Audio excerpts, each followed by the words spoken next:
लेकिन आज भी उनके साथ वही होता है। सुबह से शाम हो जाती है, लेकिन तीनों हताश होकर वापस अपने स्थान आ जाते हैं।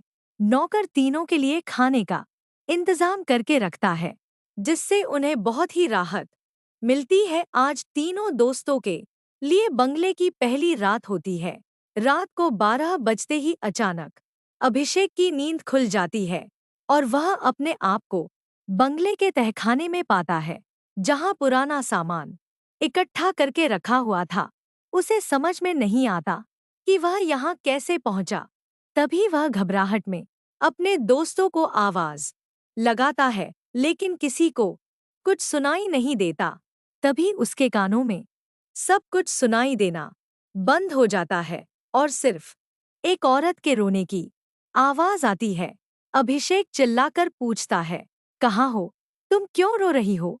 अगले ही पल अभिषेक अपने बिस्तर में होता है। वह डर के कारण पसीने से लथपथ हो जाता है। वह अपने दोस्तों को जगाता है। सुधीर और सलमान दोनों उसकी बात का मजाक उड़ाते हैं और कहते हैं, तुमने कोई सपना देखा होगा।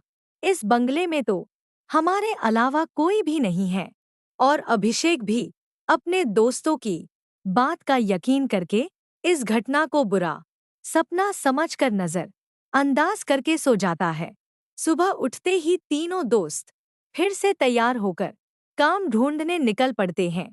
लेकिन जैसे ही वह बंगले के गेट से बाहर निकलते हैं, अचानक कोई औरत आकर अभिषेक को चिट्ठी देती है, जिसमें लिखा होता है, तुम इस पते पर जाओ तो काम मिल जाएगा। और औरत अचानक भागते हुए उनकी नजरों से ओझल हो जाती है। तीनों दोस्त सोच में पड़ जाते हैं कि हमें काम की जरूरत है। इस औरत को कैसे पता? लेकिन तीनों को काम की बहुत जरूरत होती है। उन्हें लगता है कि अल्लाह, ईश्वर ने उनकी मदद करने के लिए किसी को भेजा होगा। और तीनों उसी दिशा में आगे निकल जाते हैं, जहां का पता उस कागज में लिखा होता है। यहाँ पहुँचते ही उन्हें एक बहुत ही बड़ी बिल्डिंग दिखाई देती है। दरअसल यह बहुत बड़ी कंपनी होती है और तीनों कंपनी के गेट पर पहुंचते हैं और वहां के सिक्योरिटी गार्ड को चिट्ठी दिखाते हैं।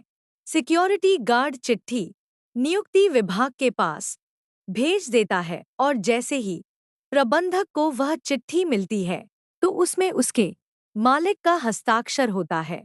वह उन तीनों से पूछता है, आप हमारे मालिक को कैसे जानते हैं? तभी अभिषेक जवाब देते हुए कहता है, मैं तुम्हारे बॉस का दोस्त हूँ। अब प्रबंधक के पास इनको काम न देने के अलावा कोई विकल्प नहीं होता। इस कंपनी के मालिक का हस्ताक्षर जो उस चिट्ठी पर मौजूद था। कंपनी के मालिक 7 दिनों की ट्रिप पर